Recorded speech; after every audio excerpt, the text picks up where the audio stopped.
Welcome to the Woman's Connection. I'm Barrie-Louise Switzen, your moderator. The Woman's Connection is a program about events shaping women's lives and helping one gain authentic power on a personal or professional level. So won't you stay tuned? Welcome.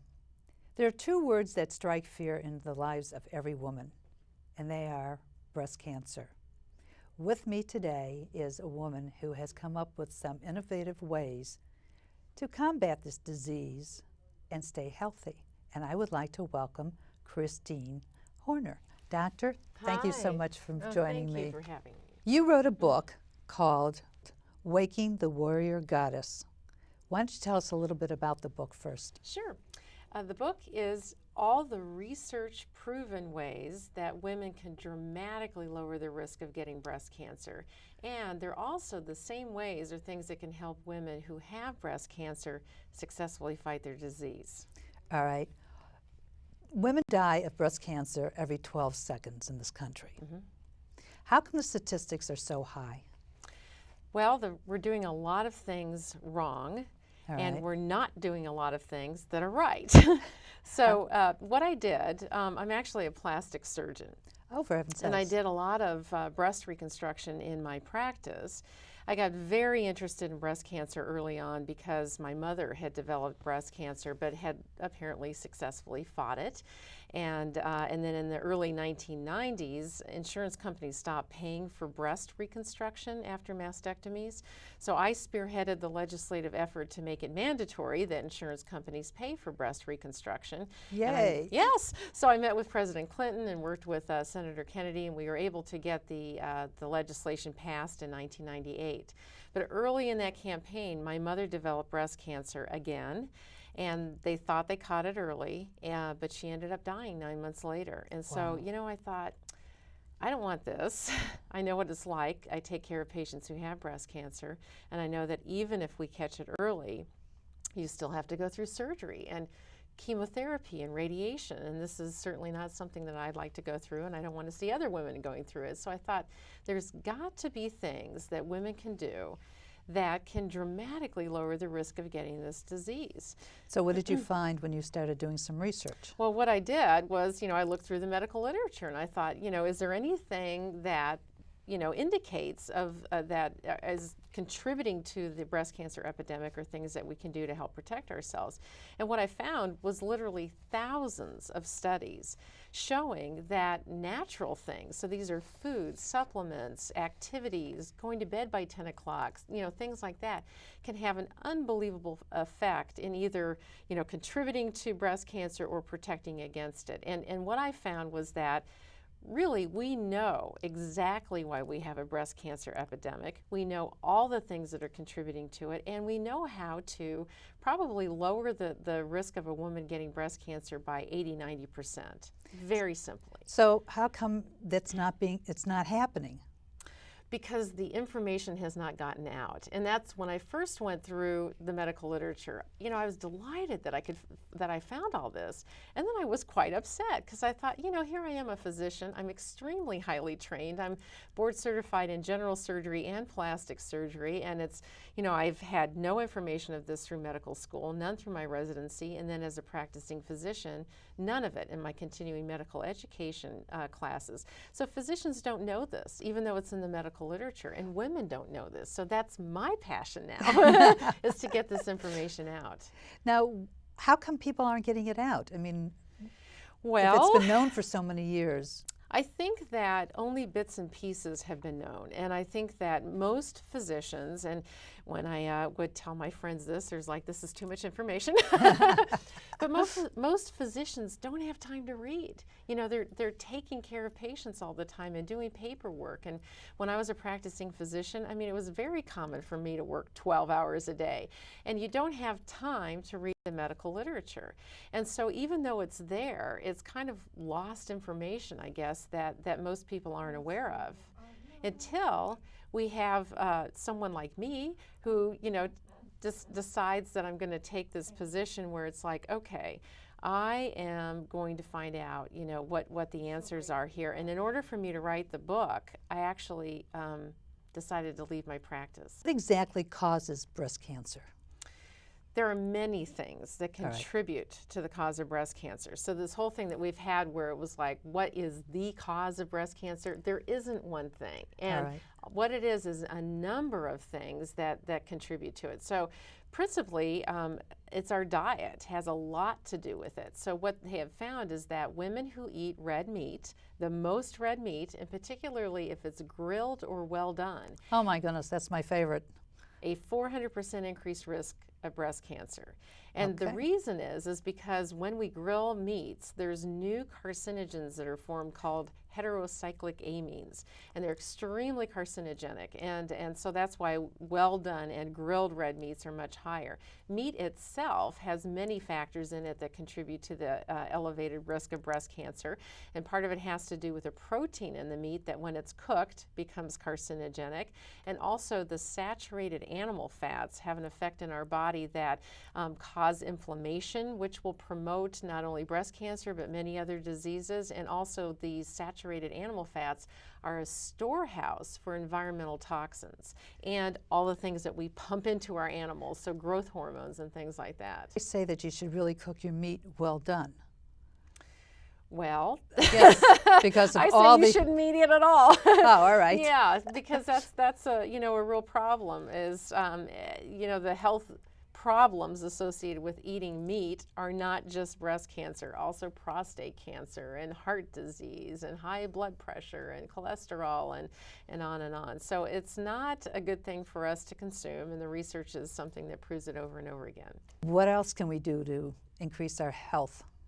Well, besides, there's many things that you can do that you should avoid, I All say, right. and things that you should favor. So the things that we know that we should not be doing that we do as a society is eating the red meat. Also, sugars and refined carbohydrates. They found that these sugar is actually something that is the preferred food for cancer. So the more sugar you eat, the faster tumors will grow. And when we eat sugars and refined carbohydrates, what happens is our body will release insulin. And there's actually insulin receptors on the tumors, and they act like growth hormone essentially. So when insulin attaches onto the receptors on the cancer cells, it speeds up the growth of the cancer cells. Another thing that Wow. we do is drink alcohol.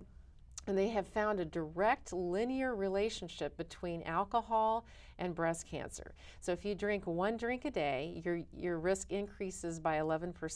When you say alcohol, are you including wine? Everything, wine, Okay. beer, yes, all of it. So one drink a day increases your risk by 11%, 2 drinks by 22 to 40%, and 3 drinks by 33 to 70%. Wow. Yeah, and a lot of people don't know that. And we have this thing where we say, oh, you should drink a glass of red wine every day for your heart, conditions, that it helps for that or Alzheimer's. But I say, well, if you probably drank like antifreeze, it might be good for your heart condition too, but it's a poison. And alcohol is a poison for our system. It's something that, as I said, has a direct linear relationship with breast cancer, not to mention all the terrible problems that people have when they get excessive amount of drinking and the family problems it causes and so on. So there's many things that people can do that are healthy. that Okay, will let's go on to lower what's their the healthy risk. part. Okay. Well, the things that people can do proactively are favoring a plant-based diet. We know that within plants there are many, many nutrients and minerals, and also what are called plant chemicals or phytochemicals. And these chemicals are things that have no calories to them. They don't supply any energy or anything for us, but what they do is a variety of just unbelievably miraculous techniques for helping to keep us healthy. So for instance, cruciferous vegetables, so these are things like broccoli and cauliflower and kale. The commonality is they have a cross in their stem. That's why they're called cruciferous vegetables. So Oh, they come from interesting. this one family, and they have several different chemicals to them that are extremely specific in helping to fight cancer, and particularly breast cancer. So one of them is called indole 3-carbinol, and Sure. if you find it in a supplement, it's usually called DIM, because it's how our body uses it, or DIM. And what it does is it will create more of a good kind of estrogen in our body. What they have found is that with breast cancer, it's considered a hormonal disease, and that hormone is estrogen. And what that means is that estrogen is something that causes the cancer to grow and divide. And so the more estrogen we're exposed to over a lifetime, the higher our risk of breast cancer. There's also many different types of estrogens. So some of them are actually good and protective, and other ones are not good. And so when we have estrogen, what it does is it hooks onto the estrogen receptors in the breast cells, causes them to grow and divide. And then when we're getting rid of the estrogen in our body, it goes to our liver and it gets broken down into a good kind of estrogen or a bad kind of estrogen. So just like we have a good kind of cholesterol and a bad kind of cholesterol, we have the same thing with estrogen. And just like their names, the good kind of estrogen is one that's protective, and the bad kind is one that can really accelerate the growth of breast cancer. And indole-3-carbinol, or DIM, from cruciferous vegetables causes our body to make more of the good kind of estrogen and less of the bad kind of estrogen. Blood test to find out whether or not you've got too much estrogen, the good kind and the bad kind? You can actually do it very simply with a urine test, and you can order it on the internet. You can order it. You can. There's a test called Estronex that you can order, and you just sample your own urine, and then you send it into the company, and they can tell you what your ratio is of the good kind and the bad kind of estrogen. Has chemotherapy helped our lives or hindered our lives if you have breast cancer? Statistically, if you have chemotherapy, your likelihood of surviving your disease is higher. Not tremendously higher, but it is higher. There's actually not that many tumors that are very sensitive to chemotherapy, but there are things that you can do to help chemotherapy. So we were talking about eating a plant-based diet. Now there's also certain types of plants. Green tea, for instance, is something that's been found to be incredibly protective against cancers, and it can help women who are taking chemotherapy. So what they found is that, and to me this is just amazing, they found that green tea will affect a pump mechanism on the cell membrane. And so it will pump more chemotherapy into the tumor cells. And researchers found that the concentration of chemotherapy inside the tumor cell is 2.5 to 3 times higher in the presence of green tea. And it will pump it out of normal cells. So what it's doing is it's enhancing the effectiveness of chemotherapy while protecting the body against organ damage. How much green tea a day should somebody drink? Usually what they found is that you need to drink about 8 to 10 cups of green tea a day. Now, some people would find that difficult. So there's actually supplements that you can take of green tea that are just as effective. I mean, there are a lot of different supplements that can be incredibly protective in helping women prevent breast cancer, but also helping women who have breast cancer as well. So green tea is one of them. Turmeric, which is the Indian spice, and it's that bright yellow-orange color in curry, so it's incredibly medicinal. And it does things like it beefs up the enzymes in our livers so that it's more effective at getting rid of cancer cells and carcinogenic type toxins that are in our bodies. It will shut off the blood supply to tumors. And this is a new type of chemotherapy that they've created, which works the exact same way. If you don't have the blood supply, which is bringing the nutrients and oxygen to a tumor, then it can't grow. So turmeric is something that will help to shut off the blood supply to the tumors.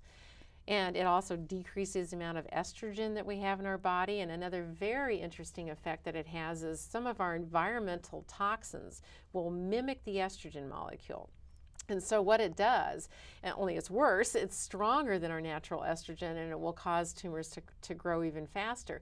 And so you think, well, what the heck can you do about that? Because you're just exposed to these environmental toxins. Well, turmeric is something that will decrease the estrogenic effect of these environmental toxins. So basically it's making them less toxic in our bodies. So there's things you can do to protect yourself from these environmental toxins. That's one.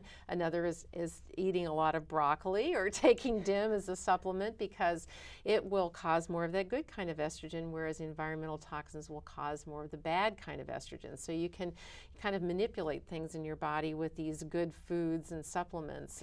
Well, is there such a thing as having too much? Taking too many supplements, too much green tea, too much turmeric? Absolutely. So one concept that sometimes people have about herbs is that they're very weak and you can take as much as you want to, but they're actually medicine. And in ancient systems of medicine like Ayurveda and traditional Chinese medicine, one thing we recognize is that our food is medicine. So we use our foods as medicine, and in fact, those two systems of medicine prescribe foods as their very first thing that they do in trying to get rebalancing to the body or help with any disease condition. But, you know, you can eat way too many green peas and that would probably induce cancer, you know, type of thing. So there's a proper dose for everything. What are we doing in our society that adds to the risk of breast cancer? Okay. What we talked about before was that we were eating red meat and refined carbohydrates and sugars, and also drinking alcohol. And other things that have been found to increase the risk of breast cancer, accelerate the growth of it, is obesity. And that's a real problem that we have in the country right now. I think the statistics are that 60% of adults are now obese.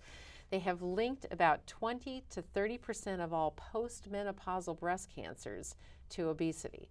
And the reason is that after menopause, our fat cells will produce estrogen. So the ovaries aren't the only place where we produce estrogen. Our body actually produces estrogen in other places too, and the fat cells is one of the predominant places. So after menopause, the more fat cells you have, the higher your risk of breast cancer, because it becomes a factory for estrogen, essentially. Oh my goodness. Yeah. Stress is another thing. I think living in New York, you have stress automatically. Right. So coming from Taos, you know, New Mexico, where it's peaceful and quiet, it's like, oh my God, the sounds here. So stress is another thing, and all of us are exposed to stress, and you can't really manage what's coming into your life as far as the stress, but there are things that you can do that will change the physiological effects of stress in your body. Such as? Meditation, yoga. There's certain breathing exercises called pranayama that research shows really induces a lot of relaxation into the body. And there's actually some herbs that you can take that will interrupt all the different, we have kind of a neurochemical cascade that happens when we have a stress response, and there's herbs that will interrupt that cascade or diminish or dampen the effects of it, so we can have that same stress that happens to our body, but we don't produce as much cortisol, and we don't produce as much of the other hormones that occur as far as the stress reactions, and so we don't have the physiological damage that occurs to our body just by taking an herb. Actually, there's a girlfriend of mine in Santa Fe that I was telling her about all of these incredible supplements that can make a difference, and huge differences. So for instance, they found that anti-inflammatories can lower the risk of breast cancer by as much as 50%. And this is like, you don't change your diet, you don't change your lifestyle, nothing. All you do is take an anti-inflammatory and you can reduce your risk of breast cancer by 50%. What's an anti-inflammatory? An anti-inflammatory, traditionally, what we talk about is like aspirin or ibuprofen. But there's actually herbal anti-inflammatories that are much safer than the pharmaceutical anti-inflammatories. So turmeric, here we go again. Turmeric is what they call a COX-2 anti-inflammatory, and that's what Celebrex and Vioxx were the COX-2 anti-inflammatories, and as we know, there's a lot of health problems associated with those.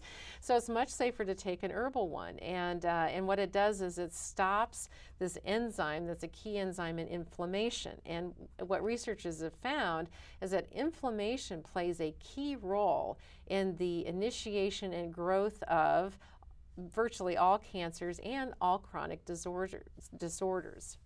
What advice would you give to women who already have breast cancer? Same things. Okay. So, basically, it doesn't matter whether you don't have it yet or whether you have it, the same things that are going to prevent it are the things that are going to help you beat it, and the same things that are going to protect your body are the same things that are going to help you shrink your tumor. I mean, these are all things like turmeric, they found, shrinks a tumor, prevents metastasis, keeps it from invading into the body, and so on. So these same things are good for women who have breast cancer as well. There's so much information. That's right. And I mean, you've just given us quite a bit That's of right. information. That's just like, I have to listen to the show like a few times to Sure. really absorb all of it. Right. What suggestions would you like to give the audience to really grasp it quickly? Right. Well, the best thing is to get my book, because then you have it in front of you. And I did, in my book, I realized as I was going through all of this is a lot of information, and it's hard to grasp all at one time. So what I did was in the last chapter, I put it into a 30-step program, but I called it Customs, because I thought, it's kind of like, what if you woke up 100 years from now, and this is the culture that you live in, and what we're doing is eating plants and taking these supplements and getting exercise and going to bed by 10 and all of that. So it's learning the customs of the new culture that you're in. So I broke it into 30 different parts, Wow. and that way you can do one a day or one a week or one a month, whatever is a comfortable pace for you. And I have little bullet points under each one of them so that it summarizes what I talked about in the chapter. So it's very easy to just kind of check through that. Now, you're saying get to bed by 10 and get up by 6. Yes. Why 10 and why 6?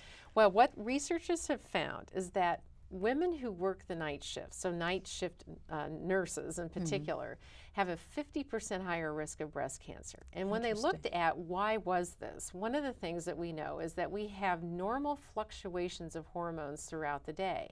And at nighttime, we have a particular hormone called melatonin that rises, and it's the sleep hormone. And it got a lot of press a few years ago because people took it for jet lag and for helping, to go to sleep. So what they found is that as it starts to get dark, melatonin will start to rise, and we start to feel sleepy. If you go to bed before 10 o'clock, your melatonin levels will rise to their highest possible level. If you don't go to bed by 10 o'clock, they won't. And the reason melatonin is so important is because it's a very powerful antioxidant, and it will also decrease the amount of estrogen that our body produces and several other hormones that they found that works like estrogen, in that it will speed up the division of cells in the breast tissue. So something called prolactin, epidermal growth factor, but it's too complicated. But anyway, basically it's a very, very protective hormone for us, and it's based on getting to bed before 10 o'clock and also having the lights off and being in a room that's as dark as possible. So melatonin is very sensitive to light, and even if you have a night light in your room, it will keep your melatonin levels from going up as high as they possibly could. And another interesting statistic is that blind women, so they have no light perception at all, they have a 50% lower incidence of breast cancer than the normal population. And research shows that if you take green tea with turmeric at the same time, turmeric will make the anti-cancer effects of green tea 8 times more powerful, and green tea will make turmeric's anti-cancer effects 3 times more powerful. What about self-examination?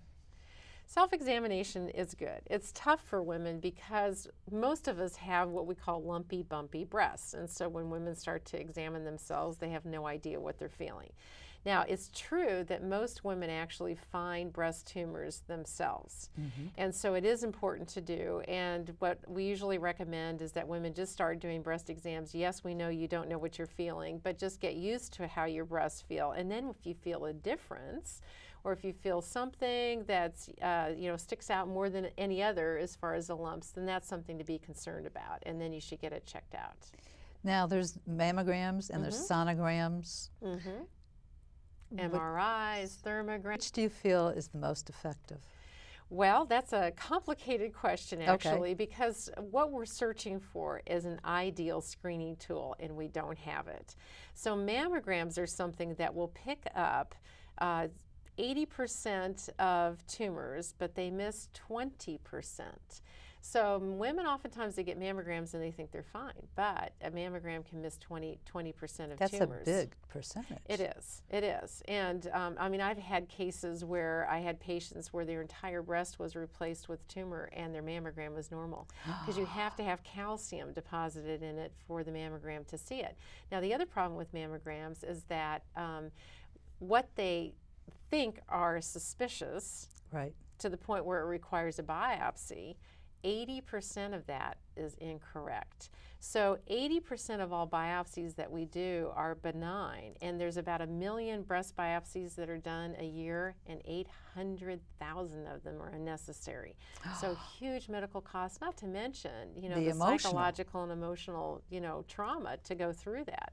So we need something better than that, and that's why we've looked at, well, let's look at ultrasounds. Well, ultrasounds are things that just tell us whether a mass is cystic or solid. That's it. It doesn't give us a lot of information.